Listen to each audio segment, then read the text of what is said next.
Sigmund Freud. Psicologia dos sonhos. Esse audiolivro é uma tradução livre, com base na versão inglesa do documento, disponível em domínio público. A tradução e produção desse audiolivro foi realizada pelo canal Livros Históricos. Para facilitar a compreensão do audiolivro, algumas alterações e simplificações foram feitas, visando a melhor compreensão do audiolivro. Capítulo 4. Análise dos sonhos. Talvez agora comecemos a suspeitar que a interpretação dos sonhos é capaz de nos dar pistas sobre a estrutura de nosso aparelho psíquico, que até agora esperávamos em vão na filosofia. Não devemos, entretanto, seguir esse caminho, mas retornar ao nosso problema original, assim que tivermos esclarecido o assunto da desfiguração do sonho. Levantou-se a questão de como os sonhos de conteúdos desagradáveis poderiam ser analisados como a realização de desejos. Vemos que isso é possível caso tenha ocorrido a desfiguração do sonho, quando o conteúdo desagradável serve apenas como disfarce para o que se deseja. Tendo em mente nossas suposições a respeito das duas instâncias psíquicas, podemos agora prosseguir dizendo que os sonhos desagradáveis, de fato, contêm algo que é desagradável à segunda instância, mas que ao mesmo tempo satisfaz um desejo de primeira instância. Eles são sonhos desejados, no sentido de que todo sonho se origina em primeira instância, enquanto a segunda instância age em relação ao sonho, apenas para repelir, mas não de maneira criativa.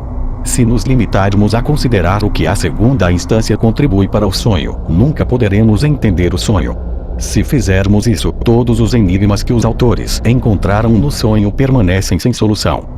Deve ser provado para cada caso, por meio de uma análise, que os sonhos realmente têm um significado secreto, associado à realização de um desejo. Portanto, selecionei vários sonhos, que têm conteúdos dolorosos e tentei analisá-los. Em parte, são sonhos de sujeitos histéricos, que requerem longas declarações preliminares e, de vez em quando, também um exame dos processos psíquicos que ocorrem na histeria.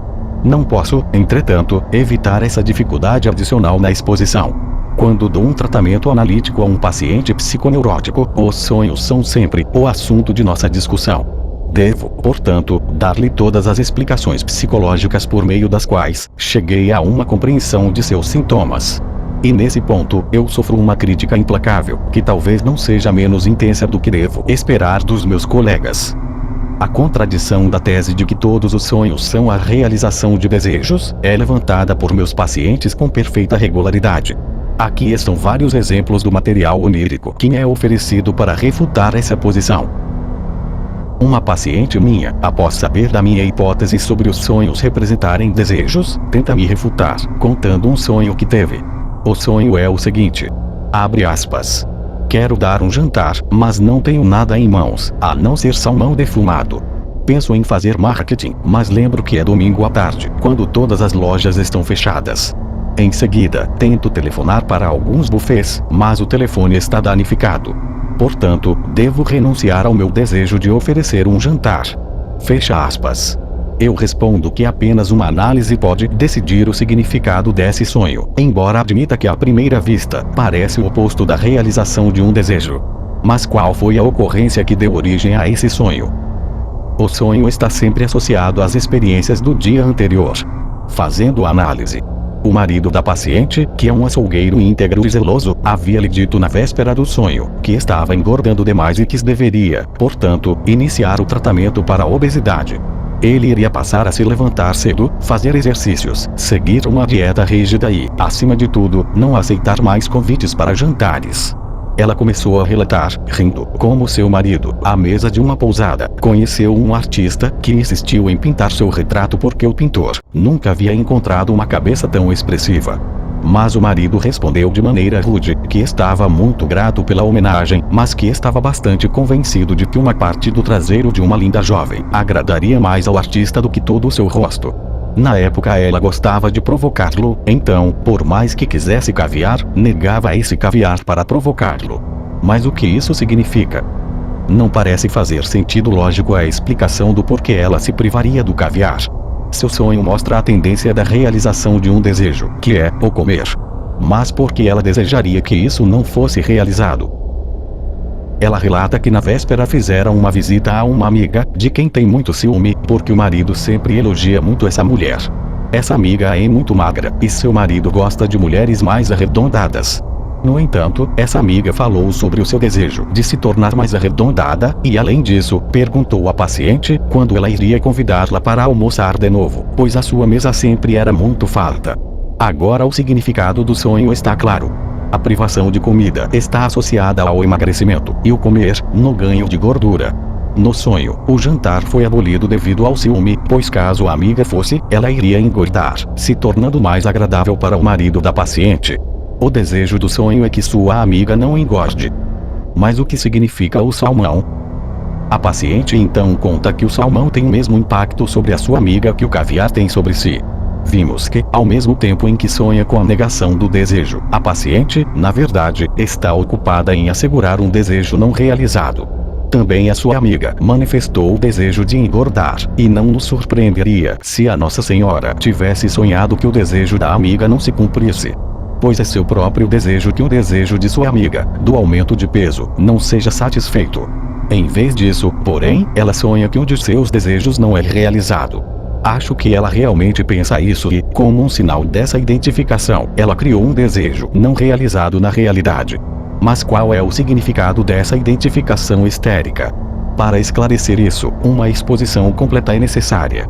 A identificação é um fator muito importante no mecanismo dos sintomas histéricos. Por este meio, os pacientes são capacitados em seus sintomas a representar não apenas suas próprias experiências, mas as experiências de um grande número de outras pessoas, e também podem sofrer por meio de outras pessoas, e preencher todas as partes de um drama por meio das suas próprias personalidades.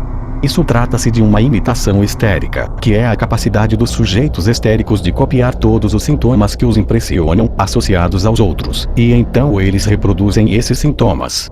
Mas isso apenas indica a maneira pela qual o processo psíquico é descarregado na imitação histérica.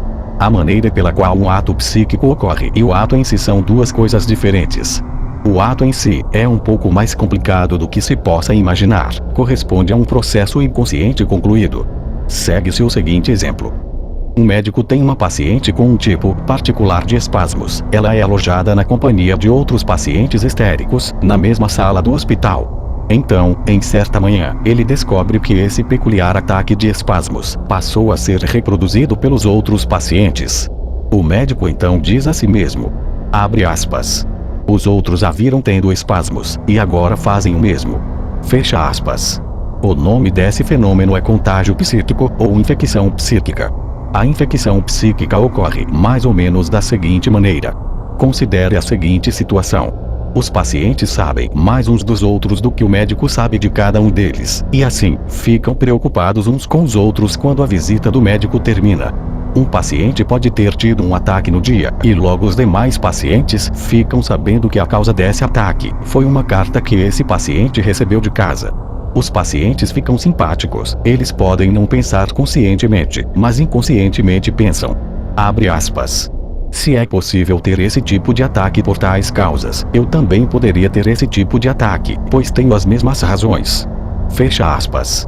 Se este fosse um ciclo consciente, os pacientes talvez poderiam se expressar quanto a isso, mas eles nem sabem por que isso acontece, e passam a apresentar o mesmo sintoma sem saber por quê. A identificação é usada com mais frequência na histeria em relação à comunidade sexual. Uma mulher histérica se identifica mais prontamente com pessoas com quem teve relações sexuais, ou então com pessoas que têm relações sexuais com as mesmas pessoas que ela. Assim, como dito na Bíblia, são uma só carne. Na fantasia histérica, assim como no sonho, basta pensarmos nas relações sexuais, sejam essas relações reais ou não. A paciente do caviar, então, segue as regras dos processos de pensamento histérico quando dá expressão ao ciúme da amiga. Ela se coloca no lugar de sua amiga no sonho, porque sua amiga assume o seu próprio lugar em relação a seu marido, e porque ela gostaria de ocupar o lugar de sua amiga na estima de seu marido. A contradição com minha teoria dos sonhos no caso de outra paciente do sexo feminino, a mais espirituosa de todas as minhas sonhadoras, foi resolvida de maneira mais simples, embora de acordo com o esquema de que a não realização de um desejo signifique a realização de outro. Um dia, expliquei a ela que o sonho é um desejo de realização. No dia seguinte, ela me trouxe um sonho no qual ela estava viajando com a sogra para seu resort de verão. Eu sabia que ela havia lutado violentamente para não passar o verão na vizinhança da sogra. Eu também sabia que ela felizmente evitou a sogra alugando uma propriedade em um resort no interior distante. Mas o sonho reverteu essa solução desejada. Isso estaria em contradição com minha teoria da realização do desejo no sonho. Certamente, bastou tirar as inferências desse sonho para chegar à sua interpretação. De acordo com esse sonho, eu estava errado. Era, portanto, o desejo dela que eu estivesse errado, e esse desejo o sonho mostrou a ela como realizado. Mas o desejo de estar errado, que se cumpriu no tema da casa de campo, remetia a um assunto mais sério. Naquela época, eu havia decidido, com base no material fornecido por sua análise, que algo significativo para sua doença deve ter ocorrido em um determinado momento de sua vida. Ela negou porque esse evento não estava presente em sua memória. Logo percebemos que eu estava certo. Seu desejo de que eu estivesse errado, que se transformou em sonho, correspondia assim ao desejo justificável de que aquelas coisas, que na época eram apenas suspeitas, nunca tivessem ocorrido. Sem análise, e apenas por suposição, tomei a liberdade de interpretar uma pequena ocorrência no caso de um amigo, que foi meu colega nas 8 aulas do ginásio. Certa vez, ele ouviu uma palestra minha, proferida para uma pequena assembleia, sobre o tema do sonho como a realização de um desejo. Ele foi para casa. Ele sonhou que ele havia perdido todos os seus ternos, ele era advogado, e depois reclamou comigo sobre isso.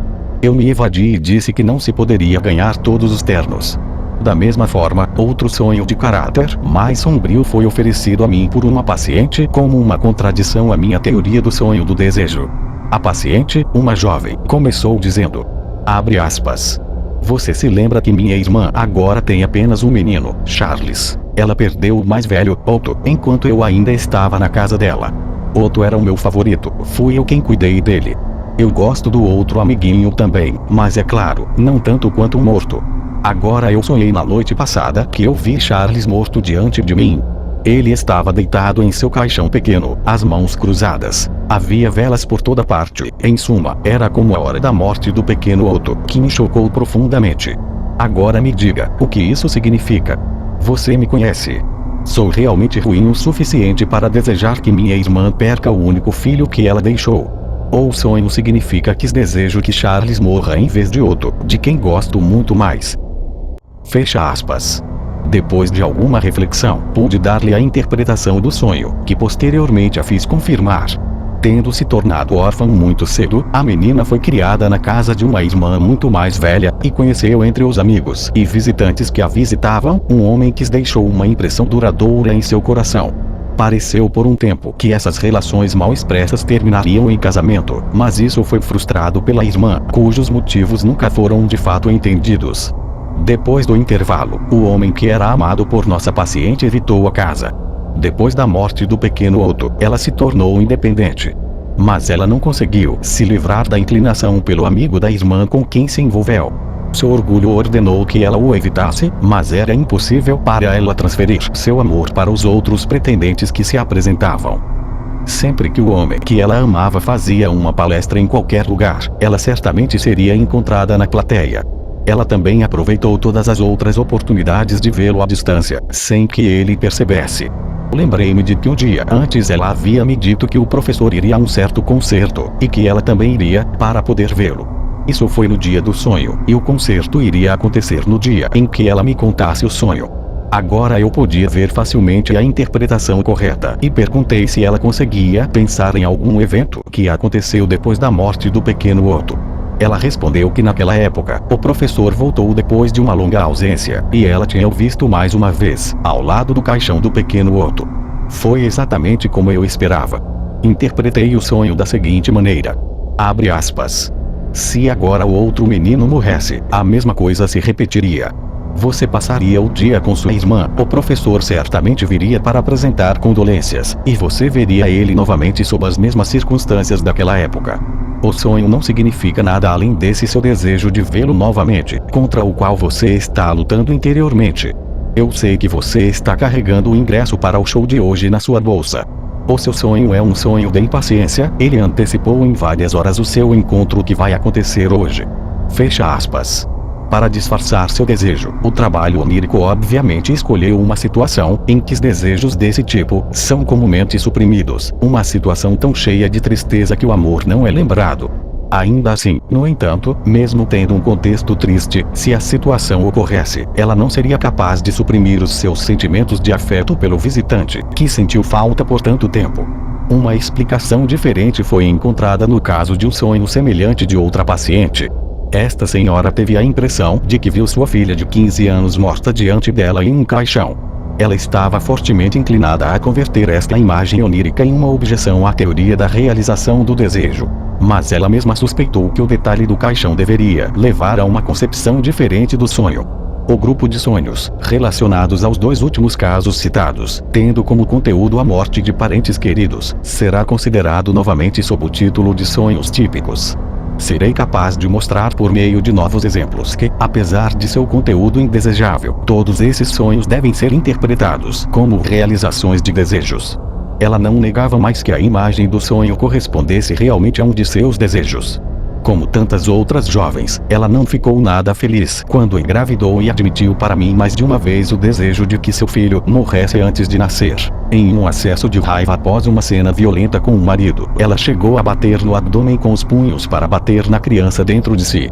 A criança morta era, portanto, realmente a realização de um desejo, mas um desejo que havia sido deixado de lado por 15 anos, e não é surpreendente que a realização do desejo não fosse mais reconhecida após um intervalo tão longo. Pois houve muitas mudanças nesse tempo. Muitas vezes acontece que o sonho é contado de forma incompleta e que uma lembrança das partes omitidas apareça apenas no decorrer da análise.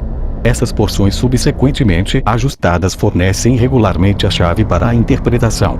Se eu agrupar os sonhos desse tipo que parecem contradizer minha teoria, pois contém a negação de um desejo, ou alguma ocorrência indesejável, observo que todos eles podem ser referidos a dois princípios, dos quais um ainda não foi mencionado, embora desempenhe um grande papel nos sonhos dos seres humanos. Um dos motivos que inspiram esses sonhos é o desejo de que eu pareça errado. Esses sonhos ocorrem regularmente no decorrer do meu tratamento, se o paciente mostrar resistência contra mim. Logo após eu explicar ao paciente minha teoria de que o sonho é a manifestação de um desejo, isso causa no paciente um sonho que tenta descreditar minha teoria. O último sonho que contarei, daqueles que ocorreram durante o tratamento, mostra exatamente isso. Uma jovem que tem lutado muito para continuar meu tratamento, contra a vontade de seus parentes e das autoridades que ela consultou, sonha o seguinte: ela está proibida em casa de me ver. Ela então me lembra da promessa que fiz a ela de tratá-la de graça, se necessário, e eu digo a ela que não poderia mostrar nenhuma consideração em questões de dinheiro. Na constituição sexual de muitas pessoas, há um componente masoquista que surgiu por meio da conversão do componente agressivo e sádico em seu oposto. Essas pessoas são chamadas de masoquistas ideais, se buscam o prazer, não por meio da dor corporal que pode ser infligida a eles, mas na humilhação e no castigo da alma. É óbvio que tais pessoas podem ter sonhos contrários a desejos e sonhos desagradáveis, os quais, entretanto, nada mais são do que a realização de desejos, proporcionando satisfação por suas inclinações masoquistas. Aqui está um exemplo de sonho. Um jovem que em anos anteriores atormentou seu irmão mais velho, que tinha inclinações homossexuais, mas que havia sofrido uma mudança completa de caráter, tem o seguinte sonho, que consiste em 3 partes. Primeiro, ele é insultado por seu irmão. Segundo, 2 adultos estão se acariciando com intenções homossexuais. Terceiro, seu irmão vendeu a empresa cuja gestão o jovem reservou para seu próprio futuro. Ele desperta do último sonho mencionado, com os sentimentos mais desagradáveis, mas é um sonho masoquista, que pode ser traduzido como, abre aspas, seria muito útil se meu irmão fizesse essa venda contra meus interesses, como uma punição por todos os tormentos que ele sofreu em minhas mãos. Fecha aspas. Espero que a discussão e os exemplos acima sejam suficientes, até que novas objeções possam ser levantadas, para fazer parecer verossímil que mesmo os sonhos de conteúdo doloroso devem ser analisados como a realização de desejos. Tampouco parecerá por acaso que, no curso da interpretação, sempre nos deparemos com assuntos sobre os quais não gostamos de falar ou pensar. A sensação desagradável que tais sonhos despertam é simplesmente idêntica à antipatia que se esforça para nos impedir de tratar ou discutir tais assuntos, e que deve ser superada por todos nós, se, apesar de seu desagrado, acharmos necessário cuidar do assunto. Mas essa sensação desagradável, que ocorre também nos sonhos, não exclui a existência de um desejo. Todo mundo tem desejos que não gostaria de contar aos outros. Estamos, por outros motivos, justificados em conectar o caráter desagradável de todos esses sonhos com o fato da desfiguração dos sonhos, e em concluir que esses sonhos são distorcidos e que a realização do desejo neles é disfarçada até que o reconhecimento seja impossível, por meio de uma repugnância em relação ao objeto do sonho, ou em relação ao desejo que o sonho cria. A desfiguração onírica, então, acaba sendo na realidade um ato de censura. Devemos levar em consideração tudo que a análise dos sonhos desagradáveis trouxe à luz, se reformularmos nossa fórmula da seguinte maneira. Abre aspas. O sonho é a realização disfarçada de um desejo reprimido. Fecha aspas. Ainda resta explicar sonhos de espécie particular, com conteúdo doloroso, sonhos de ansiedade, cuja inclusão sob os sonhos de desejo encontrará menos aceitação entre os não iniciados. Mas posso resolver o problema dos sonhos de ansiedade em muito pouco tempo, pois o que eles podem revelar não é um aspecto novo do problema do sonho, é uma questão, no caso deles, de compreender a ansiedade neurótica em geral. O medo que sentimos no sonho só é explicado aparentemente pelo conteúdo do sonho. Se sujeitarmos o conteúdo do sonho à análise, tomaremos consciência de que o medo do sonho não é mais justificado pelo conteúdo do sonho do que o medo em uma fobia é justificado pela ideia da qual depende a fobia. Por exemplo, é verdade que é possível cair de uma janela e que algum cuidado deve ser tomado quando se está perto de uma janela, mas é inexplicável porque a ansiedade na fobia correspondente é tão grande, e porque segue suas vítimas em uma extensão muito maior do que é justificado por sua origem. A mesma explicação, então, que se aplica à fobia, aplica-se também ao sonho de ansiedade. Em ambos os casos, a ansiedade está apenas superficialmente ligada à ideia que a acompanha, e vem de outra fonte. Por causa da relação íntima entre o medo do sonho e o medo neurótico, a discussão do primeiro me obriga a referir-me ao último. Em um pequeno ensaio sobre a ansiedade neurológica, afirmei que o medo neurótico tem sua origem na vida sexual, e corresponde a uma libido que se afastou de seu objeto e não conseguiu ser aplicada. Dessa fórmula, que desde então provou sua validade cada vez mais claramente, podemos deduzir a conclusão de que o conteúdo dos sonhos de angústia é de natureza sexual, a libido pertencente a cujo conteúdo foi transformado em medo.